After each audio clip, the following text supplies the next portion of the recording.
My name is Simone Brandt. I am 31 years old, and last Christmas I did something my family still has not forgiven me for. My dad told me that my brother's 25 friends were spending Christmas at our house. He said it with a smirk, like he was placing a lunch order. My brother stood behind him, arms crossed, nodding. They expected me to cook, clean, set the table, serve every plate, and wash every dish. The same way I had for 12 straight years. I looked at both of them. I smiled. And that night, I drove to Columbus, boarded a red-eye, and flew to Maui. What happened when those 25 people walked into an empty kitchen, and what my aunt said in front of all of them, changed my family forever. I lived alone in a one-bedroom apartment in Maplewood, Ohio, 40 minutes from my parents, close enough for guilt to reach me, far enough to breathe. I worked as a bookkeeper at Garner and Associates. The pay was steady, the work was invisible.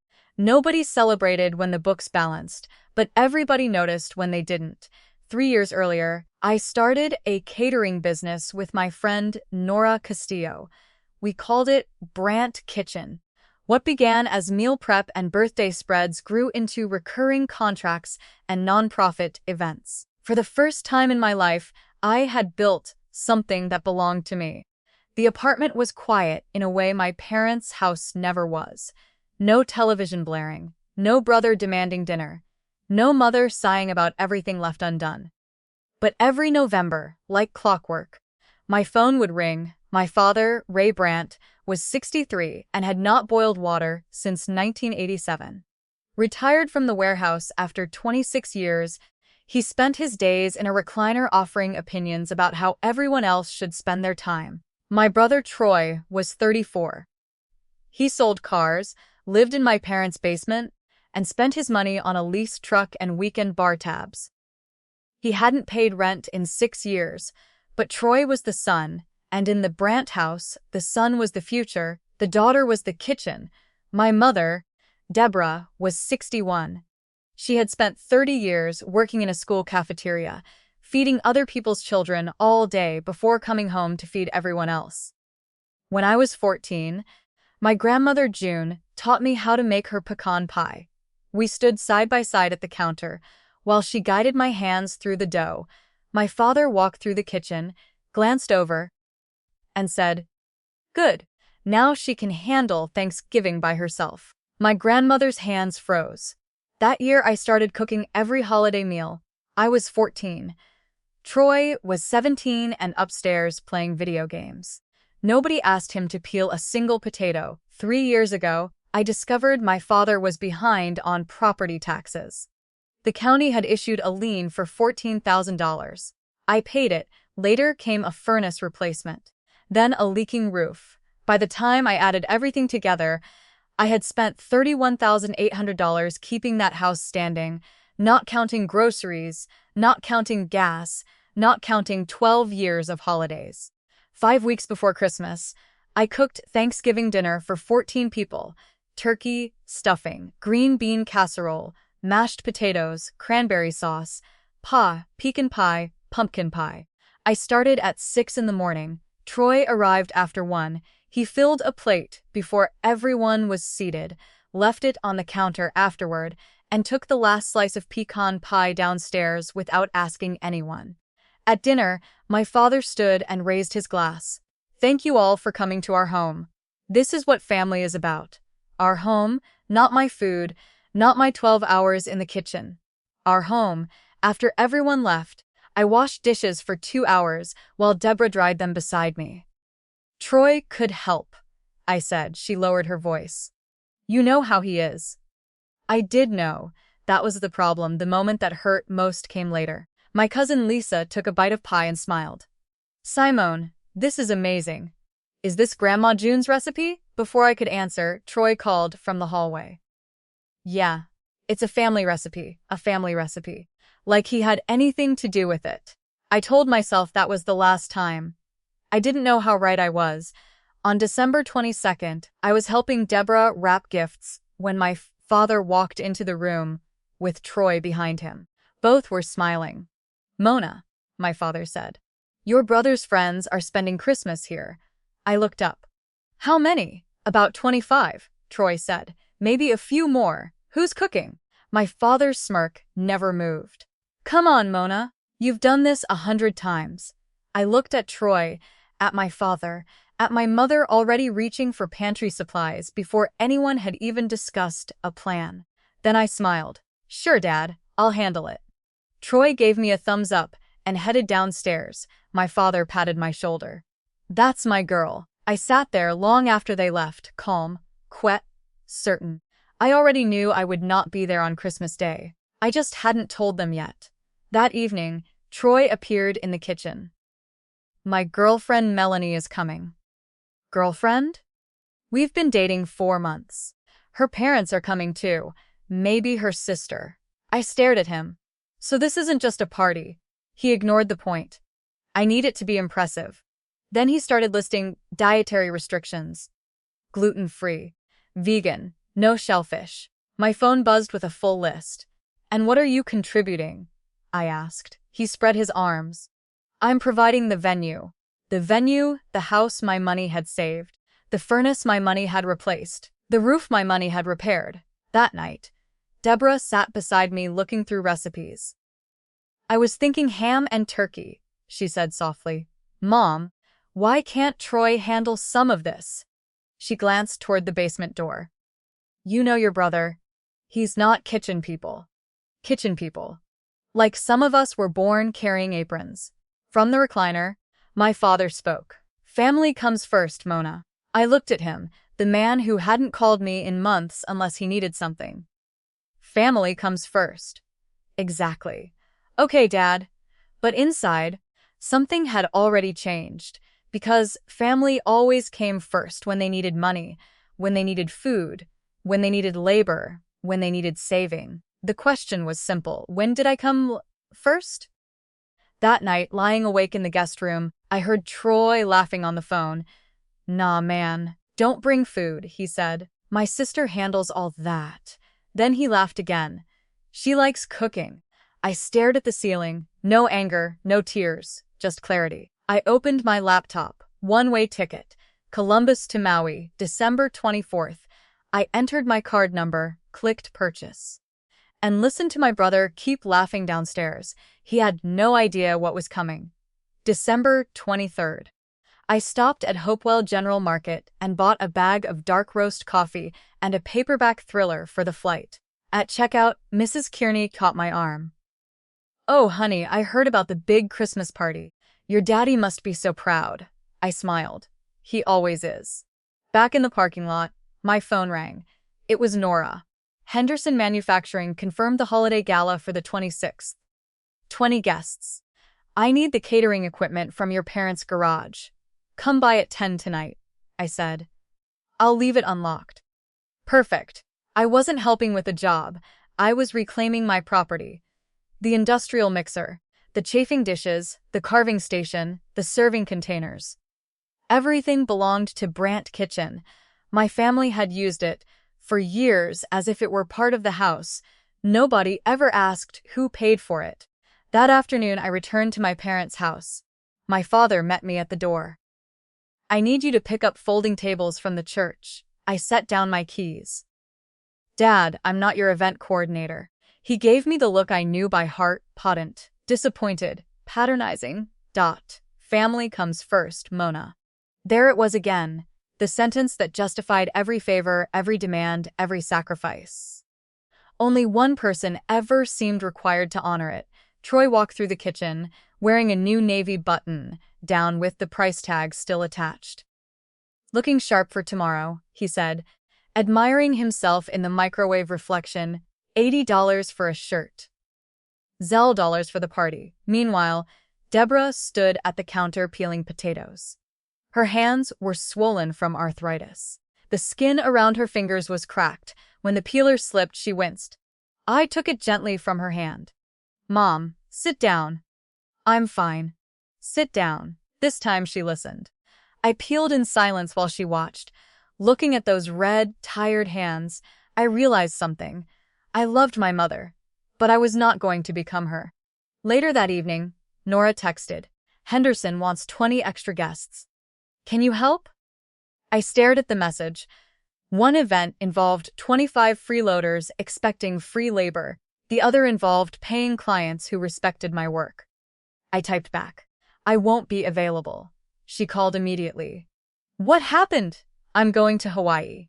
Silence. Then one word. Finally. Nora had watched me come home after every holiday exhausted and defeated. She didn't ask for an explanation. She already knew. I've got Henderson, she said. Take the whole week. That night, around 9:30, I walked past Troy's room and heard him talking to Melanie on video chat.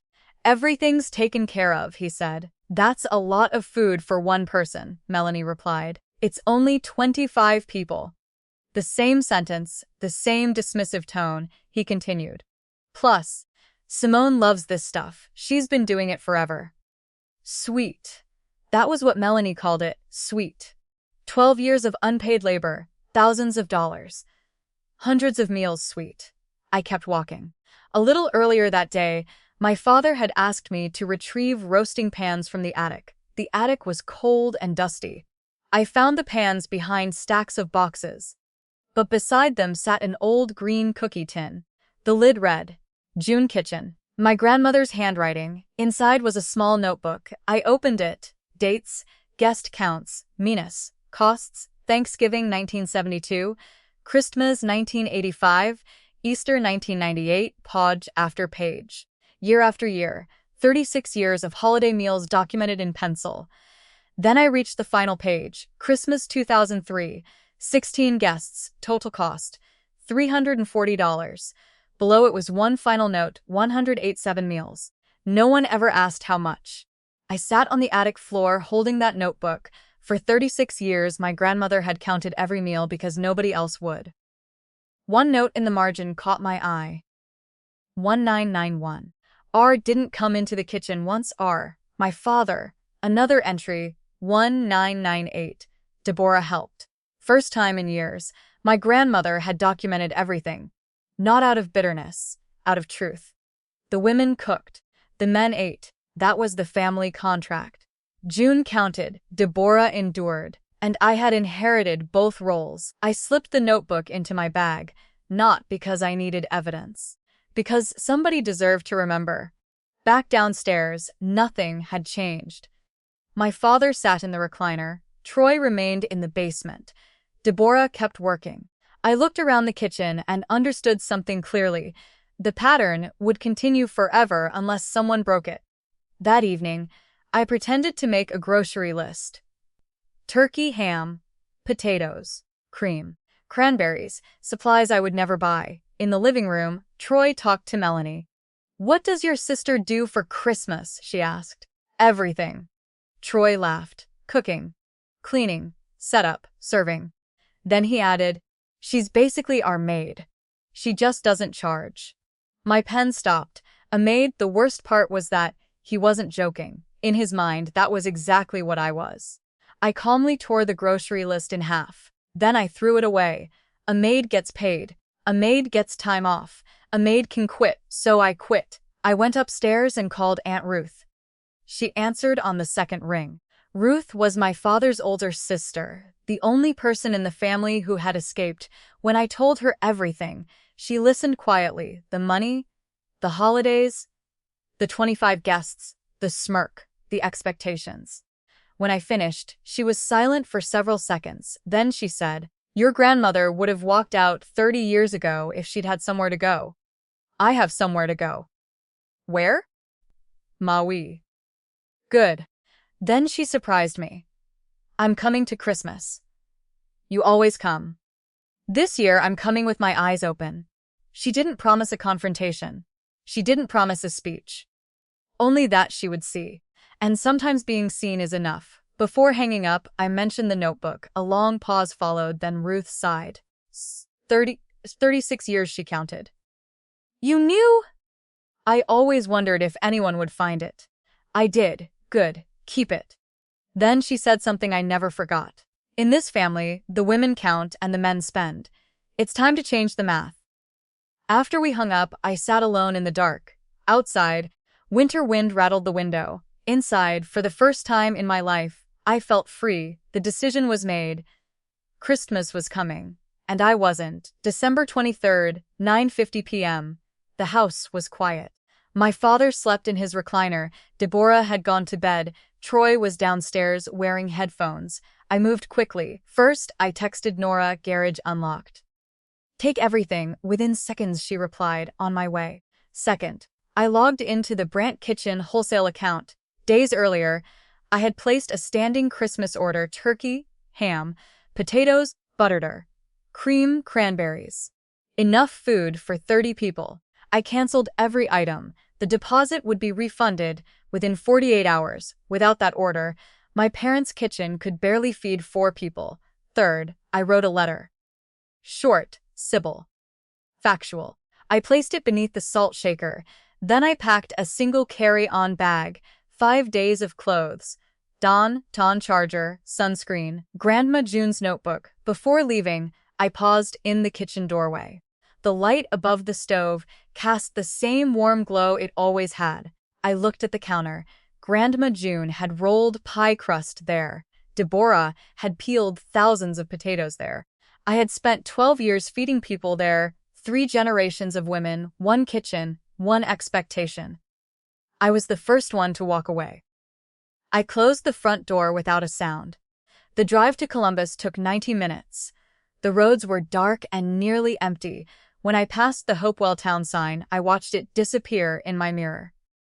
Population 4,100. A place small enough to remember everything. Except who did the work. At the airport, I checked in, passed security, and found my gate. My phone buzzed. A text from Deborah. Don't forget the cranberry sauce tomorrow. Love, Mom. I stared at it. She sent that message while I was packing. While Nora loaded the equipment. While the letter waited on the counter. She was still thinking about the next task, the next meal, the next thing that needed doing. I had spent my whole life being the cranberry sauce. Nobody remembered me until I was missing. I turned off my phone, boarded the plane, and left. For the first time in 31 years, I was above all of it. December 24th, Maui. The warm air hit me the second I stepped outside.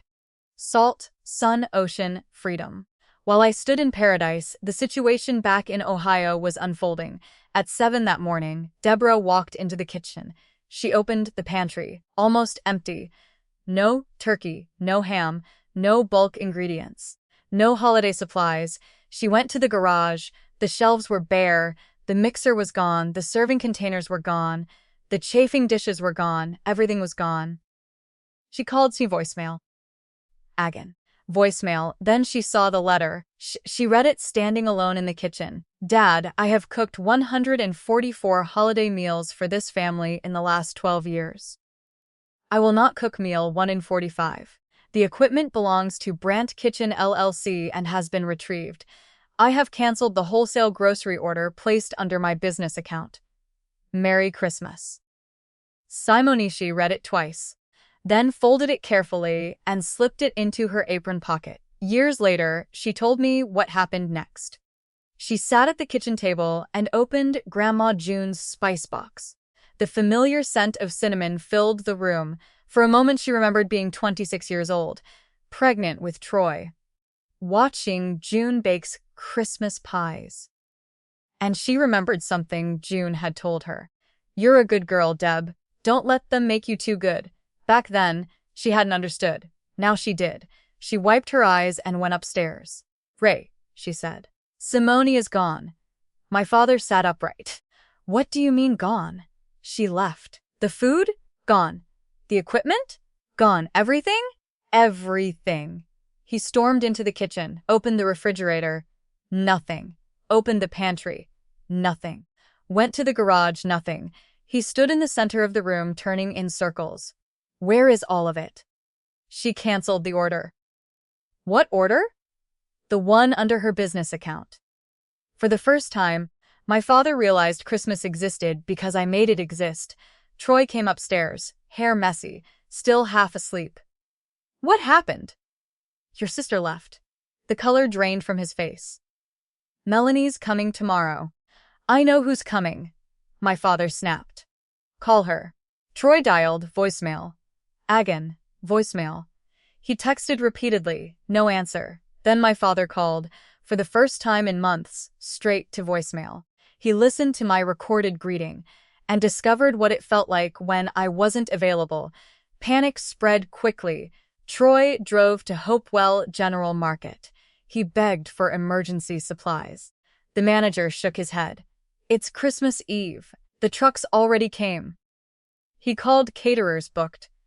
Called grocery delivery services, booked. Called restaurants, booked. Everything was booked. By noon he returned with 8 rotisserie chickens, frozen mashed potatoes, 2 cans of cranberry sauce, a fruit tray, 2 bakery pies, $382. The first significant amount of money he had spent on that household in years. He arranged everything on the counter. My father stared at it. That's not Christmas dinner. It's the best I could do. Your sister could have done it. The room fell silent. Neither man realized what had happened. For 12 years, they had treated me like invisible labor. Now they were measuring every failure against my absence. And even Troy heard it. Christmas morning arrived. The chickens sat in foil pans. The potatoes came from microwaved bags.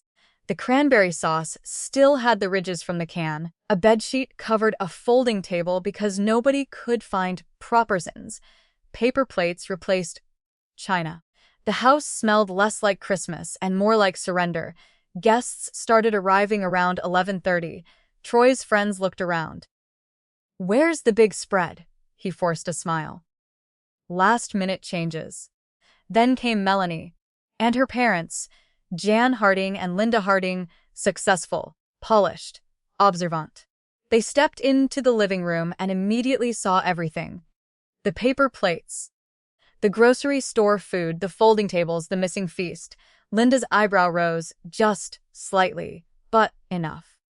I thought your sister was cooking, Melanie whispered. Troy swallowed. She had an emergency.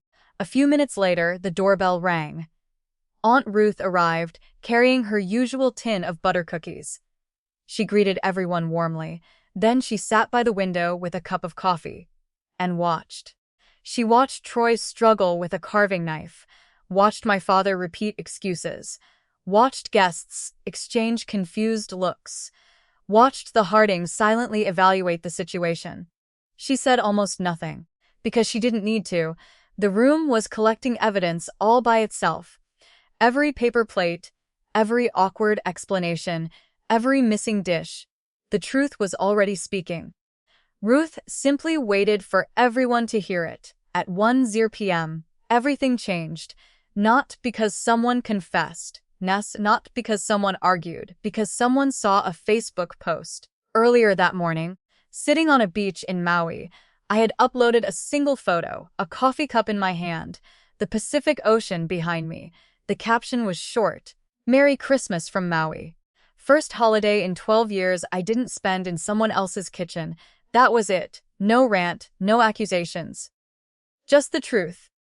Melanie's friend saw the post first. She sent a screenshot. A few minutes later, Melanie walked over to Troy and held out her phone. I thought you said your sister had a work emergency. Troy looked at the screen. His face went white. Behind her, Jean Harding leaned forward and read the caption aloud.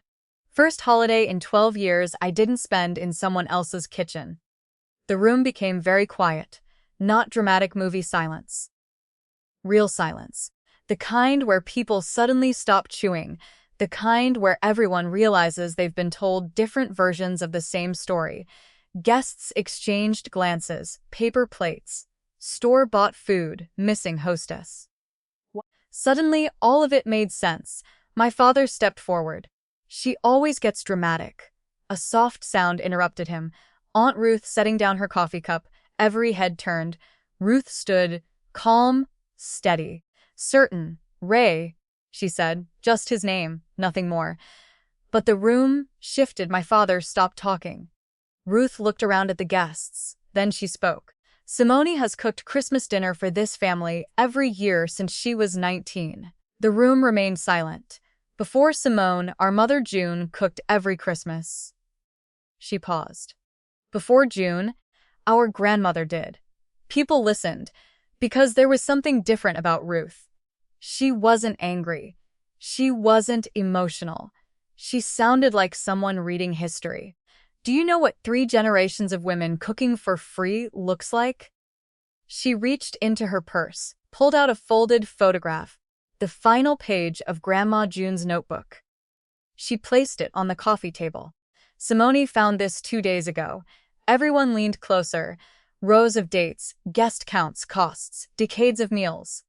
Our mother documented every holiday meal she cooked from 1967 until 2003. Ruth tapped the page. At the bottom, she wrote 6 words. She looked directly at the room, 187 meals. No one ever asked how much. Nobody spoke. Linda Harding slowly lowered her fork. Jan Harding uncrossed his arms. One of Troy's friends stared at the floor. Ruth continued. Simone would have been meal number 188. Another pause.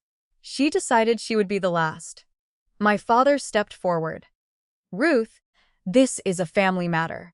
It stopped being a family matter, Ruth replied. When you invited 25 people to eat food, your daughter was expected to cook for free. No shouting, no anger, just facts. She looked directly at him. It's only 25 people, right, Ray? His own words, thrown back at him. The room felt smaller, tighter, hotter. Ruth turned toward Troy. 3 years ago, this house was 60 days from a county tax auction. Troy frowned. What does that have to do with? Do you know who paid $14,000 to save it? He hesitated. Dad handled that. No. Ruth's answer came instantly. Simone handled it. The room froze. She took out a personal loan and paid the county. Troy blinked. My father looked away. Ruth wasn't finished. 2 years ago, the furnace failed. She raised 2 fingers. $6,800. Simone, another finger. Last year, the roof leaked. $11,000. Simone, no notes, no hesitation. She knew every number, the same way I knew every number. Because some debts become impossible to forget, my father finally spoke. That was a family arrangement. Ruth turned toward him. A family arrangement where one person pays and everyone else pretends it never happened?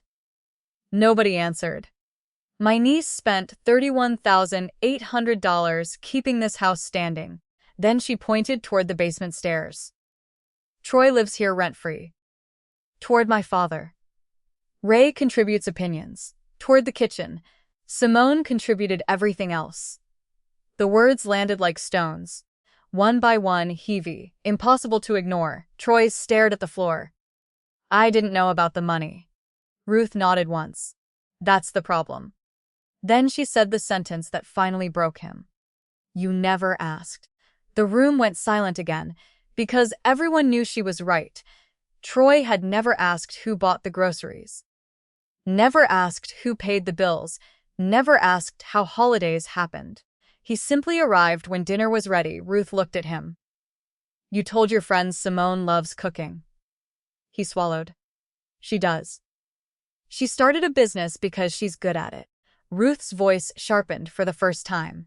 Which means she charges clients. Then she paused. She is not your unpaid employee. My father exploded. Both hands slammed onto the dining table. Paper plates jumped. You came into my house to humiliate me. His voice echoed through the room. Guests flinched, but Ruth didn't. Not even slightly. She stood 5 feet away and looked him straight in the eye. This house was 60 days from not being your house. Silence. Simone made sure you still had a door to slam. The words landed harder than any shout. My father's face turned red. You turned my family against me. No. Ruth folded her hands. I watched you do this for 20 years. Then she looked around the room. I just never had 25 witnesses before. Nobody moved. Nobody spoke. Because everybody understood exactly what they were seeing. Not a holiday argument. Not a misunderstanding. A pattern. One that had lasted decades. And for the first time, it was happening in front of people who weren't family. People who couldn't pretend it was normal. People who could see it clearly, including Melanie, including her parents, including every guest in the room. The truth had finally stepped into the light, and it wasn't leaving. The room was coming apart. Guests began drifting toward the door, not because anyone asked them to leave, because they suddenly understood they had walked into something much bigger than Christmas dinner. One of Troy's friends grabbed his coat. Another quietly set down his plate. Linda Harding stood and adjusted her scarf. Jan Harding remained silent, watching, evaluating. My father pointed toward the door. "Get out, Ruth." "I will," Ruth replied calmly. "When I'm finished." The finger remained extended. The authority behind it did not. For the first time in his life, my father was losing control of a room, and everyone could see it. Jean Harding finally stepped forward. He placed a hand on Melanie's shoulder. "We're leaving." Melanie looked at Troy. He couldn't meet her eyes. Not after the lies. Not after the revelations. Not after learning his sister had carried the family while he took credit for the furniture. Without another word, the Hardings left. The front door closed behind them. The sound echoed through the house. A relationship ending in real time. Deborah sat quietly at the kitchen table. For most of the afternoon, she had said nothing. Then she reached into her apron pocket, pulled out my letter, and slid it across the table toward my father. He unfolded it slowly, read it again, then stopped at the final line. "I love this family, but love is not a reason to disappear." Nobody spoke. One by one, the remaining guests left. Some nodded politely to Ruth. Others avoided eye contact. Everyone understood they had witnessed something personal, something overdue. At the doorway, Mrs. Kearney paused. The same neighbor who had told me my father must be proud. She looked at Deborah. "You raised a good daughter." Then she left. By 2 o'clock, the house was empty. Only 4 people remained: Ray, Deborah, Troy, Ruth. Troy sat on the basement stairs staring at the floor. He had not spoken since Ruth said, "You never asked." My father sat at the dining table, the letter in front of him, reading it over and over. The anger was still there, but something else had appeared beside it. The first uncomfortable hint of understanding. Deborah's phone buzzed, a text from me. "Merry Christmas, Mom. I'll call next week. I'm okay." She showed it to Ruth. Ruth smiled, then stood and picked up her cookie tin. "I'm going home." Before leaving, she looked directly at my father. "The next time your daughter spends $11,000 saving your roof," a pause, "say thank you." Then she walked out. The front door closed, and for the first time in years, the house was truly quiet. Not because nobody was speaking, because nobody was filling the silence anymore. Meanwhile, I sat on a beach in Maui watching the sun sink into the Pacific. The sand was warm beneath me. The sky glowed orange and pink. My paperback rested open on my lap, unread. I wasn't thinking about Ohio. I wasn't thinking about dishes, or leftovers, or cleanup. I was thinking about Grandma June, about 187 meals, 36 years of counting, because nobody else did. I pulled the green notebook from my bag, opened to the blank page after her final entry, and wrote, "Christmas 2025, Dell, guests. 0 meals. First time, SB." Then I closed the notebook, wrapped a hair tie around it, and watched the sun disappear. For the first time in my adult life, nobody needed anything from me. That was the gift. Not Hawaii, freedom. I didn't destroy my family. I simply showed them what it looked like without me. The fallout arrived slowly after I returned home. The first piece came from Troy. Or rather, from Melanie. The day after Christmas, she texted him, "I can't be with someone who treats his sister like the help. Good luck, Troy." She never came back. Then Hopewell started talking. Jean Harding mentioned the Christmas disaster at Rotary Club in a town of 4,000 people. That was enough. Within a week, everyone knew the story, not the version my father told. The real one. The daughter who cooked. The son who coasted, the family that forgot to say thank you. My father never called. Not immediately. Maybe pride, maybe embarrassment. maybe both. But Deborah did. Her voice was careful, nervous. I read the letter. I waited. She took a breath. I should have said something years ago. I didn't argue, didn't comfort her, didn't excuse her. I know, Mom. Because I did. She should have. And she knew it. Aunt Ruth unintentionally started something else. At church, she asked a simple question. How many women here have spent years cooking holiday meals without being thanked? At first, nobody answered. Then everybody did. Stories poured out, decades of them. By New Year's Eve, the church organized a potluck called Give the Cooks a Break. Every dish prepared by someone who normally sat at the table while others worked. People laughed about it. But something meaningful had happened. Women started talking. Out loud, Nora called in January. Henderson wants quarterly contracts. Seriously? 3 more clients asked for quotes too. I laughed. A real laugh. The kind that comes from relief. For 12 years, I cooked for free. The moment I stopped, people started asking what I was worth. In February, I met Deborah at the Maple Leaf Diner. She slid an envelope across the table. Inside was a check, $2,000. I stared at it. Who wrote this? Troy. I blinked. Troy? Ruth talked to him. He's been picking up extra shifts. It wasn't enough, not even close. But it was something, the first repayment, the first acknowledgement, the first sign he finally understood that things cost money and effort and sacrifice. What about Dad? I asked. Deborah looked down at her coffee. He's not there yet. I nodded. When he is, he knows where to find me.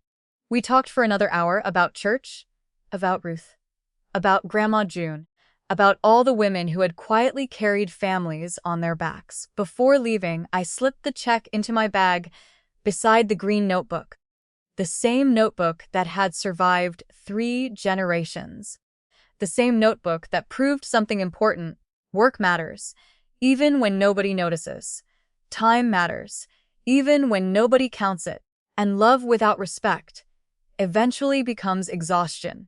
The biggest lesson wasn't about Christmas or Maui or revenge. It was this. The kitchen is not a prison. It is a choice. And the moment I stopped treating obligation as love, my life changed. The people who truly loved me found me anyway. The people who only loved what I could do for them stayed exactly where I left them. 1 empty kitchen, 1 grandmother's notebook, 1 Christmas that changed everything. Grandma June counted 187 meals because nobody else would. I counted 1 final meal, the meal I never cooked. And somehow, that was the one everyone finally remembered. The end.